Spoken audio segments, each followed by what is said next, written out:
Hello and welcome back to Twinhammer. Thomas here, and very excited to be presenting our guide for the XV26 Stealth Battlesuits Kill Team. This is an incredibly interesting kill team. We are going to be presenting a full guide. So again, as usual, if you want to skip to a particular section that interests you more, we will have the chapter markings in there.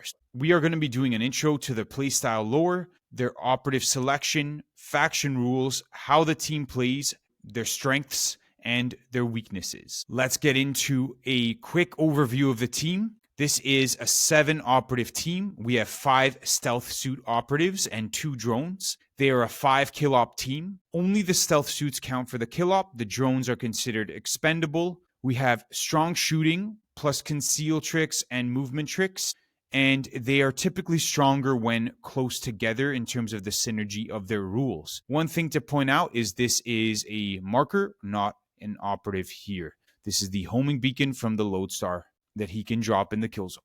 Let's get into the team lore. These are elite Tau warriors, and the overall vibe is a mix of advanced technology, but also a heavy emphasis on tradition. They use automated drones to help out their Tau operatives.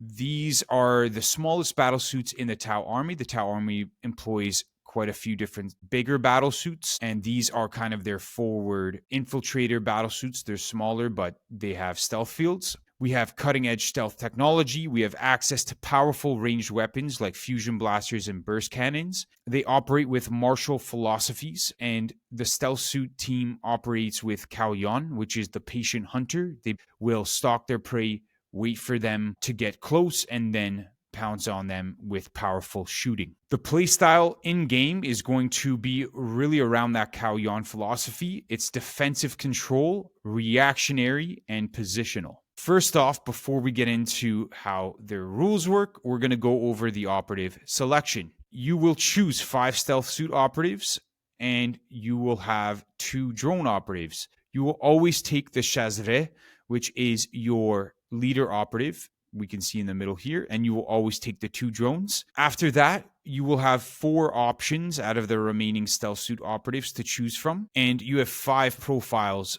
out of those that you can choose. The infiltrator profile is one that you can choose more than one of. Every other, you can only take one of those options. And the weapon profiles, you will have 2 fusion blasters and the rest will be burst cannons. And the archetypes they can choose are infiltration and recon for tac ops. Let's get into an overview of their team profile. So this is going to be pretty much shared throughout all the operatives. All your stealth battle suits are going to have 3 APL, 6-inch move, 3-up save, and 12 wounds, with the exception of the leader, which will get 1 extra wound, as we'll see.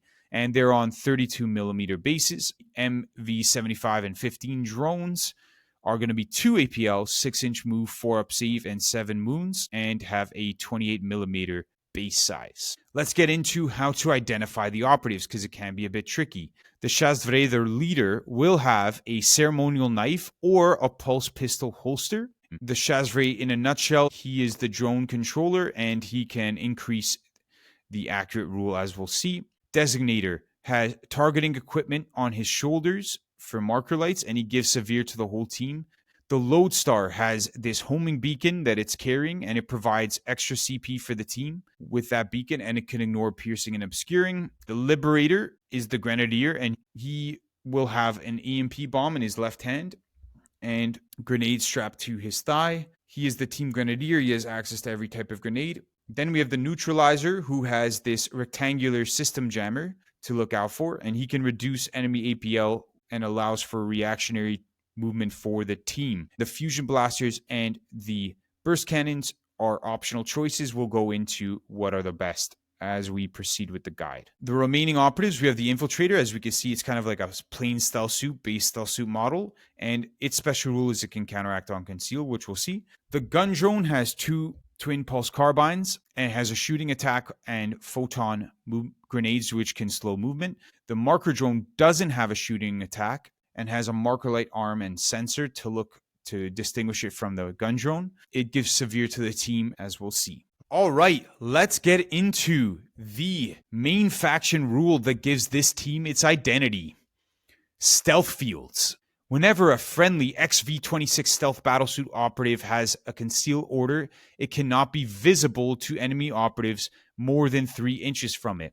This takes precedence over all other rules. One thing to immediately point out is it doesn't say excluding drones. The drones also have stealth fields. It can be a little bit confusing with this team because it keeps saying stealth battlesuit, which makes you think that it's not talking about the drones. The drones are part of wherever it says the team name. So it's a little bit confusing the way they set up the team name because it feels like it doesn't include the drones when you're talking about some things, but there are some rules that say excluding drones. This does not. So even the drones have this rule. So whenever team-wide they have a conceal order, they cannot be visible to enemy operatives more than 3 inches from it.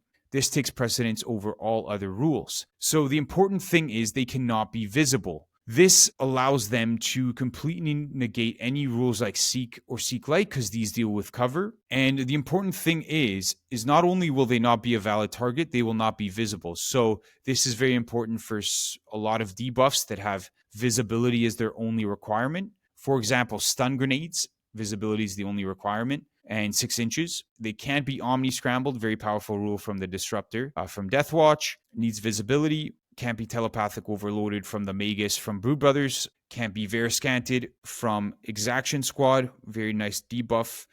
Can't be done because they need visibility. The stealth fields will get broken if they get within 3 inches. And the important thing to keep in mind is that charging doesn't require visibility, and move dashing within 3 inches of you doesn't require visibility as well. So you could be thinking, oh, I'm completely invisible, but it's mainly more so that it turns off rules that require visibility. You can think of in Kill Team, your opponent will know where you are. They have radar scans, but if they go to try to shoot you, they won't be able to see you.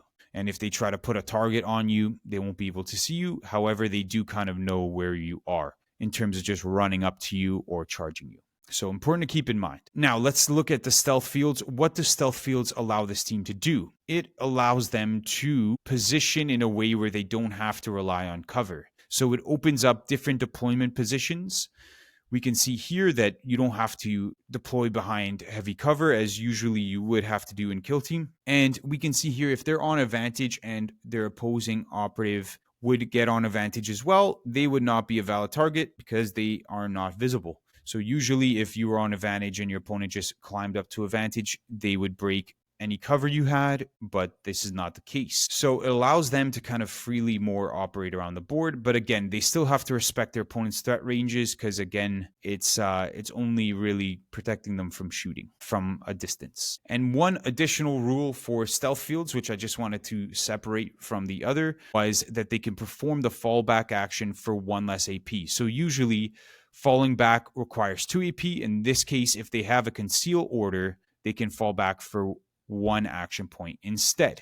It's a nice ability if you get charged, you're on conceal, you survive, you can fall back and then maybe dash away, or fall back, shoot, and then dash away.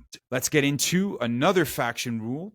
This is called Kauyon. Whenever a friendly operative is shooting an enemy operative, its ranged weapons have the accurate X weapon rule. X is determined by that enemy operative's location. So here we can see if you're shooting an enemy operative that's within 3 inches of your territory, you get accurate 1. If the enemy operative is within your territory, you get accurate 2. If the enemy operative is within 3 inches of your drop zone, you get accurate 3. So accurate rule, you can retain up to X attack dice as normal successes without rolling them. That means that we can see here in the diagram, if you're shooting an enemy operative that's within this orange zone, you get accurate 1. If you're shooting an enemy operative within the blue zone, you get accurate 2. If you're shooting an enemy operative that is within this green zone here, you get accurate 3. So nice little chart just to give you a nice visual on that. And one more thing is, if a weapon has more than 1 instance of accurate X, you can treat it as 1 instance of accurate 2 instead. So for example, if you are on this vantage, you do get access to accurate 1 from being on a vantage. If you're shooting down, because you already get accurate 1 from Kauyon, it would stack to accurate 2, even though the enemy operative's in the orange zone here. So your accurate 1 from the orange zone plus the accurate 1 from the vantage would equal accurate 2. Now, these are some more diagrams just giving you more of a visual. We have the green zone accurate 3, accurate 2, and accurate 1 here for a vertical focus. And we can see that we have 1 extra inch here of the accurate 2 zone. This is what it would look like on Killzone Tomb World. Because the Killzone Tomb World is 4-inch squares, we can see that this 3-inch accurate 3 zone is taking up roughly 3/4 of this second row of squares. And then we can see the accurate 2 zone. And then similarly, the accurate 1 here is taking up half a square plus another quarter of this next row of squares. And here is what it looks like on a more horizontal layout for Tomb World. All right, one thing to point out is that it says range weapons, not range weapons on the data card. So that means even crack and frag grenades from the equipment choices and the Liberator's grenades can have accurate as well. Now, a rule that increases the Kauyon's effectiveness is the Chasse Vraie. Once you are down to 3 stealth suits remaining, you've lost 2, they're incapacitated. The Chasse Vraie rules for the greater good allows you to increase the instance of accurate 1 to accurate 2 and the instance of accurate 2 to accurate 3. Now, the Chasse Vraie still has to be alive for this to come into effect. Okay, so I've modified the chart here to give you accurate 2 within 3 inches of your territory and accurate 3 within your territory if you are down to 3 stealth suits remaining, excluding drones. You have to have minimum of accurate 1 to use this rule. All right, let's get into the overall shooting for the team. So we have 2 different types of weapons found throughout the team, the burst cannon and the fusion blaster. You can take up to 2 fusion blasters and the rest will be burst cannons. Any one of the stealth suits can have a fusion blaster, and there's going to be a choice when you're putting the team together which operatives should have the fusion blasters. So burst cannons, as we can see, it's kind of this 3-barreled cannon here. We have 2 different profiles, the focus profile, 5 attacks, 4 ups, 3/4 with inbuilt ceaseless, and the sweeping profile that can get down to 4 attacks but then get torrent 1. Then we have the fusion blasters. We can see rectangular looking gun here. This is kind of the melta profile. So we have 4 attacks on 4 ups, 6/3, range 6, devastating 4, piercing 2. The interesting thing with this is that is kind of a typical melta gun profile, but they can also extend it to a longer range, which will have 4 attacks, 4 ups, 4/5, range 12, piercing 1. So kind of like a 12-inch, almost crack grenade level damage. You can take up to 2 fusion blasters. So which operatives are best suited for the fusion blasters? The common consensus is that the Designator and Lodestar would be the best choices. The reasons for that is that the Designator can give themselves severe from the marker light rule, triggering the devastating 4, which is really nice. And the Lodestar can typically be in advanced position to get the homing beacon down, so they'll already be one of your more forward deployed operatives. If you're taking an infiltrator profile instead of the Designator, which we'll look at later, then this is an option as well. And the 3 profiles that will have the burst cannons typically will be the Chasse Vraie, because he already has a pulse pistol inbuilt anyways and will want to be surviving for Kauyon and drone control. The Liberator has EMP and crack grenades, so he has nice short range damage anyways. And then the Neutralizer is going to want to be buffing and debuffing from the back, so you wouldn't really want him too far forward. Let's take a look at some rules that will help them in shooting. So we have Kauyon, which we've seen in detail. Now, they have a strategy ploy called Patient Hunters. Whenever a friendly operative is shooting against an expended enemy operative, that friendly operative's weapons have the balance rule and saturate. So again, it says weapons. It can include equipment weapons like crack grenades and frag grenades, and they will get balanced and saturate against expended operatives. Then they have couple pieces of faction equipment. They have the XV26 multi-trackers. Once per turn, you can turn your sweeping profile Torrent 1 into Torrent 2 on burst cannons, which is really handy. They have the advanced Black Sun filters. If they're shooting an enemy operative that's obscured, you don't have to discard 1 success as a result of obscuring rule. So you can retain all of your successes, but it doesn't shut off the other rule, which is you can't retain any critical successes. So you don't have to discard any normals, but you will not be able to retain crits. Another big rule that can help them is prepare ambush, and this will allow them to get Seek within 2 inches of an ambush marker that they can put down in the strategic phase as a gambit, and this can only be placed wholly within their territory. So you can't place it in your opponent's territory, which would be very, very powerful, but still good. Here's a good example. If your enemy is going to try to get within this heavy cover here, you can get this bubble of Seek around this marker, and it's one instance. As soon as you use the Seek, you remove the marker. And if you haven't used it, then it gets removed at the end of the turn anyways. So just a nice option to get some Seek there. Let's take a look at their melee. And you can notice it's a lot less than their shooting. So the Stealth Battlesuits will have Fists with 3 attacks, 4 ups, 3, 4. The drones have a Ram, which is 3 attacks, 5 ups, 2, 3.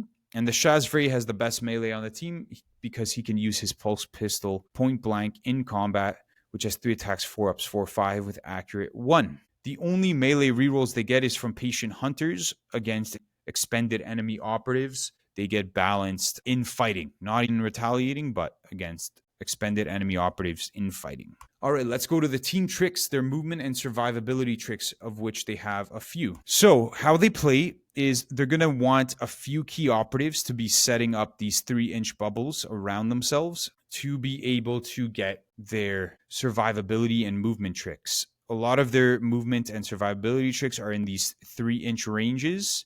So we'll see how they're going to want to be relatively close to each other within 3 inches to benefit from a lot of these. The first one we're going to look at is from the Neutralizer. And he, again, has that System Jam rectangular thing attached to his left arm. That's the way you can identify the Neutralizer. He has a multi-spectrum sensor package, which is a support ability. Basically, when an enemy operative is 8 inches and visible to the Neutralizer, you can choose to immediately do one of the following when they activate. So you can, with each friendly operative within 3 inches of this operative, you can perform a free dash action or change its order. Okay, so let's say a Demolisher from Deathwatch wants to charge you. He activates. If he's 8 inches invisible, basically you can have the Neutralizer and anyone within 3 inches immediately perform a free dash action. So hopefully you'd be just within 8 inches. So when he goes to charge you, that 3 inches takes you out of his charge range, which would be really nice. You can pair this, because it's a support ability, with the comms device, and it would extend the range to 6 inches. So the Neutralizer and everyone within 6 inches of him can get this free dash action. It doesn't extend the range of the 8 inches. You still just 8 inches away of an enemy operative and visible. All right, they have another ploy which is somewhat similar, but a couple of different points. This one excludes the drones. So the Neutralizer's rule doesn't, but the vectored retro thrusters do, because it has to do with the jetpacks that are kind of on the back of the battle suits. So this one specifically deals with charging. If an enemy operative charges you, as soon as they end that charge action in your control range, you interrupt that activation. If you do, that friendly operative can immediately perform a free fallback action, but it can only be up to 3 inches. Then the enemy operative can immediately perform a free reposition action and use any remaining move distance it had,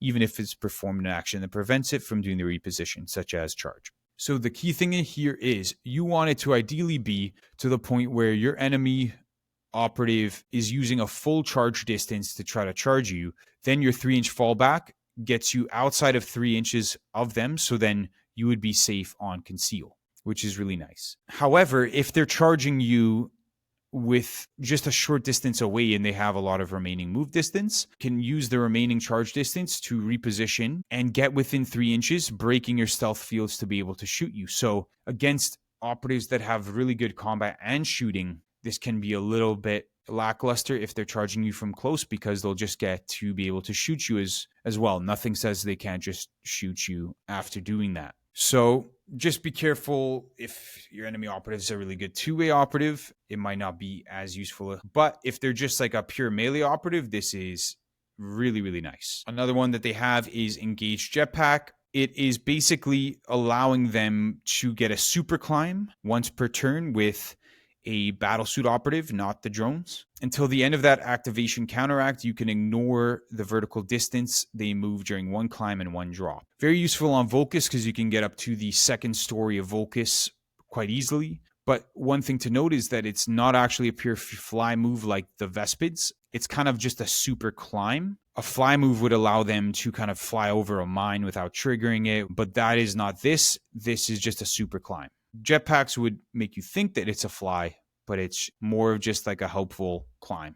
Think of it like a super ladder. Let's get on to some conceal tricks. So they have a few conceal tricks, starting with a firefight ploy called Ghost Shroud. So basically, at the end of their activation, if they have an engage order, they can change it to conceal. And you cannot use this ploy for each friendly operative more than once per battle. You could move, dash, shoot, and then switch back to conceal and stay safe in your stealth fields, which is really nice. And if you've done that with an operative, you can't do it again for the rest of the battle. You'd have to choose another one to do it with. Let's go to hardwired target locks, which is a faction equipment. So this allows you, if you're more than 3 inches away from enemy operatives, before you counteract, you can switch your order to engage and you can shoot the enemy. So this allows them to change their order on a counteraction, but it can only go from conceal to engage, and it can only be a shoot action that they're doing. Quite useful still, just to give that threat on counteracts. And the last one we can see here is from the neutralizer. So we've seen this before.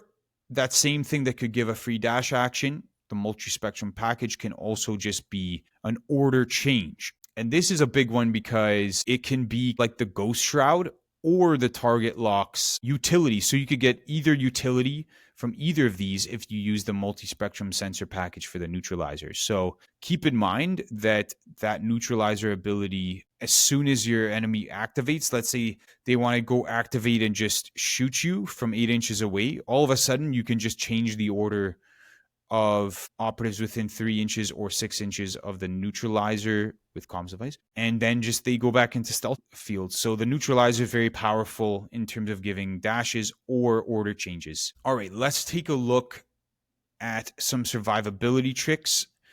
So save your protocols is a big one, and this can be done from the drones. So if your drone is visible to and within 3 inches of one of your stealth suit operatives, they can take the hit from a shooting attack instead. So they become the valid target instead. So someone's trying to shoot your stealth suit. If you have a drone visible and within 3 of it, it can take the hit instead. But if the enemy weapon has blaster torrent rule, this would have no effect. So you can't do this. And if this original target was in cover or obscured, let's say they were in a smoke grenade, the drone also counts as being obscured as well. So you could set up this web where both of these guys could be protected by the same drone. Again, this is once per turn though, so you can't do it every time. It is a nice defensive play for them to have to keep their more valuable operatives alive. More survivability tricks here. This is a very powerful one against enemy long-range shooting. So whenever an enemy operative is shooting a friendly operative more than 6 inches from it, in the roll attack dice step, the attacker must discard one of their unresolved normal successes or one of their critical successes if there are none. This isn't cumulative with being obscured. So very powerful. This happens each sequence. You just, whatever successes, normal successes your opponent has, you just discard one of them. So they could go from 3 hits against you and now all of a sudden they only have 2. And this happens every shooting sequence. So it can give you a lot of durability and survivability in a shootout if you're having a long range shootout. And let's get into more survivability tricks. This one's coming from the Lodestar, which has the homing beacon in his left hand. He has the Electro Chaff launcher. Once per turning point, when an enemy operative is performing the shoot action and your opponent selects a valid target, including drone, you can use this rule providing the operative isn't within control range of enemy operatives. If you do, until the end of that action, whenever an enemy operative is shooting a friendly stealth suit operative that's both visible to and within 3 inches of this operative and more than 2 inches from that enemy operative, ignore the piercing rule. That friendly operative is obscured. So, in a nutshell, once per turning point, ignore piercing and gain obscuring for a stealth battlesuit operative within 3 inches of the Lodestar and outside of 2 inches of the enemy operative. Another protection against enemy long-range shooting. Let's go to visibility-based debuffs. So the team has access to 2 debuffs that only require visibility and have unlimited range. We have the Gun Drone's Photon Grenade Launcher, 1 AP, just select an operative visible. You roll a d6 on a 3-up, until the end of that operative's next activation, subtract 2 inches from its move stat. This can be very powerful if your enemy operative has staged an aggressive piece, let's say a melee piece that wants to charge you. You can subtract 2 and then make it so that it can't get within charge range. And can be done on Conceal by the gun drone. The other one is the System Jam from the Neutralizer. Select one enemy operative visible to this operative until the end of that enemy operative's next activation. Subtract 1 from its APL stat. Whenever this operative has a conceal order, you must spend an additional AP to perform this action. So again, both of these debuffs can be done from Conceal, and you can just subtract 1 APL from an enemy operative. Now, let's get into objective control and mission scoring utility, of which one of the first rules they have is drone controller from the Chasvray. Strategic Gambit, whenever this operative is in the kill zone, select one friendly drone operative in the kill zone. Until the end of that operative's next activation, ignore the first 2 bullet points of its drone rule.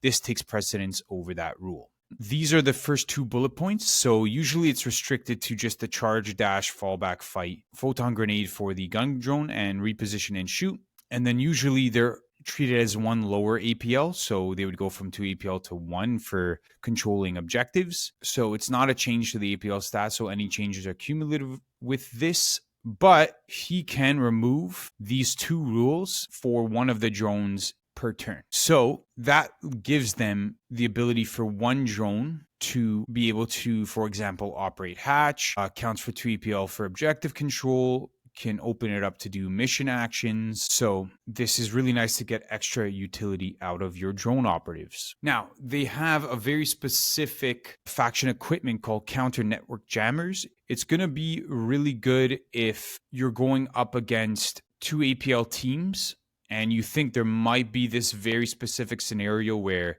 they have 2 operatives on an objective and you have 1 stealth suit. If they have 2 and you have 1, this counter network jammers would allow you to treat them as 1 APL less. So they would go from 4 APL total to 3 APL, and then you would count as 3. So they would go from controlling it to no one controlling it. However, if you were to then system jam them, turn one of them down to 1 APL, you would have control, or stun grenade, for example. So just a nice way of kind of evening the odds, but it's a quite specific scenario. All right, let's get into the operative profiles.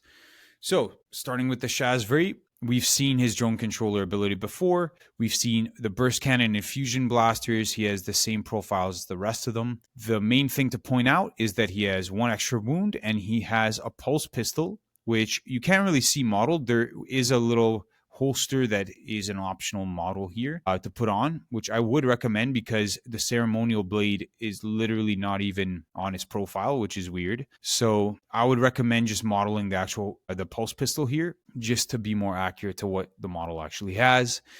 And he has the pulse pistol in addition to either a fusion blaster or a burst cannon. And that is 4 attacks on 4-ups, 4-5, range 8. And then he uses it in combat as his melee weapon. We've seen before, it's just 3 attacks, 4-ups, 4-5, accurate 1. And he has the Kauyon rule, which we've seen before. Okay, so going into the Designator. The Designator, we can tell because he has the marker lights on his shoulders here. And he's the one you'd probably want to give the fusion blaster to because of the marker light rule. Whenever an enemy operative is a valid target for this operative or is visible to this operative and within 2 inches of your ambush marker, it's marked. Whenever a friendly operative is shooting operative that's marked, that friendly operative's ranged weapons have the severe weapon rule. Note that this target can be a valid target for this operative even if this operative isn't the active operative. This is the operative I would consider dropping for an infiltrator, which we're about to see, because you might not need the severe rule, and because it's valid target for this operative, it can be actually a little bit limiting. The infiltrator is the one you can take more than 1 of, and this might be a good replacement for the Designator because instead of giving out severe, it actually can counteract regardless of its order. But if it has a conceal order during that counteraction, it can not perform any actions other than pickup marker, place marker, or mission actions. So all that's saying is you can't move 2 inches on conceal, but it does open up the possibility to do mission actions, pickup marker, and place marker, which for scoring can be very useful. So if you're going up against a team where you're going to be out activated, thinking about taking 1 or 2 infiltrators instead of the other profiles could give you a lot more options for scoring. It has really good synergy with certain tac ops like scout enemy movement, or some crit ops like orb, where you're going to be wanting to maybe push the orb back on conceal while you're being safe. So can be something to keep in mind as well. Let's go to our next profile, which is the Liberator. He's your Grenadier. He has either the burst cannon or fusion blaster, as well as an EMP bomb, and he can use frag, crack, smoke, and stun grenades without counting to having used those. And then he improves his hit stat for frag and cracks from 4 to 3. So a lot of utility with stun and smokes, and EMP bomb is a really nice blast that the team doesn't really have a lot of outside of frag grenade. So he's got the best access to blast on the team. Let's look at the Lodestar. We've seen the Electrochaff launcher. Now let's look at the other one, his other ability, which is Homing Beacon.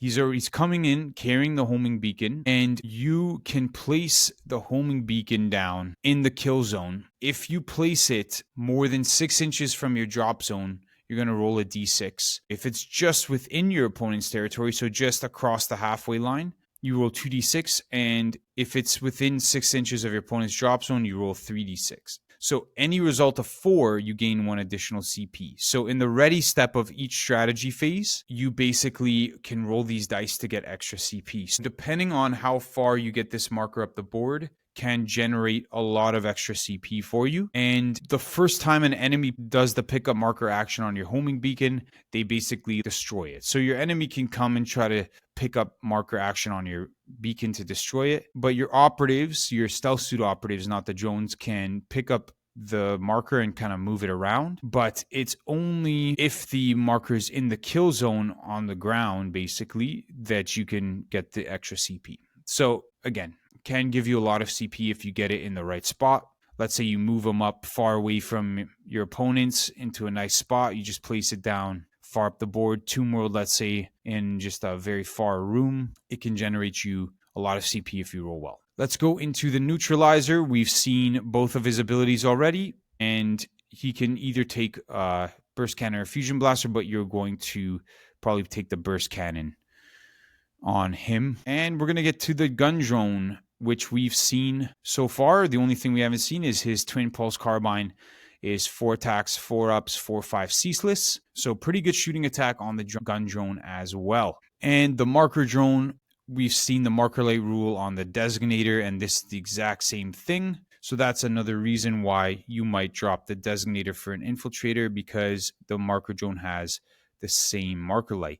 However, the Marker Light from the Marker Drone and the Designator combined can give you more chance of getting severe overall. And a couple more rules for the drones. They can't use any weapons that aren't on its data card, so no crack grenades. So stun grenades and smokes aren't weapons. They could use those. They just can't use crack and frag grenades. When determining visibility, you're going to determine from the whole disc around the head. And again, here, this operative is ignored for your opponent's kill elimination op when it's incapacitated. When determining your starting number of operatives, it's also ignored for victory conditions and scoring VPs if it requires operatives to survive, escape, or be incapacitated by enemy operatives. All right, let's now quickly take a look at scoring and in-game play. Their archetypes are Infiltration and Recon, as we saw. So these are your 3 choices from Infiltration, and they've got pretty good synergy with Steal Intelligence because they're going to be wanting to wait for their opponent to come to them and then just pounce on them, and then they could go pick up the marker while being on Conceal.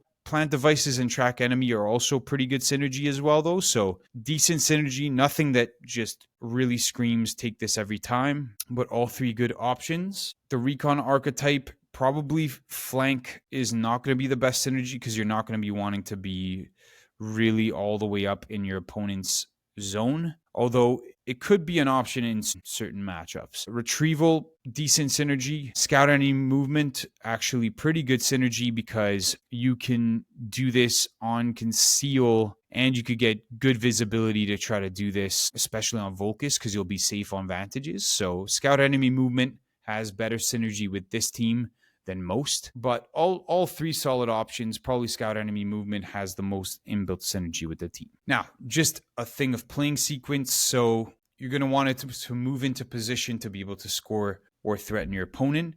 You're going to want to use system jam and photon grenades or stun grenades to try to set up asymmetric threats where you can move dash shoot them, but they can't do that to you. You're going to want to set up drones in a position to use savior protocols for your models that are on engage. You're going to want to set up the neutralizer in a position to allow itself or others to dash to safety. And you're going to want to set up counter punches with fusion blasters, as well as using your tricks to go back to conceal after shooting to set up those asymmetric shots as well. And as we saw, they want to create these bubbles to allow you to get nice synergy throughout the team. And we want to keep in mind that all of the operatives have the stealth fields, including the drones. So you have options for positioning everywhere. On Volcus, you'd be wanting to use your super climb as well to try to get up to the second story to create some asymmetric threats there. Now, let's just go into a quick little summary. The team strengths. Team strengths has 2 expendable drones that can be used for saving your operatives and for scoring,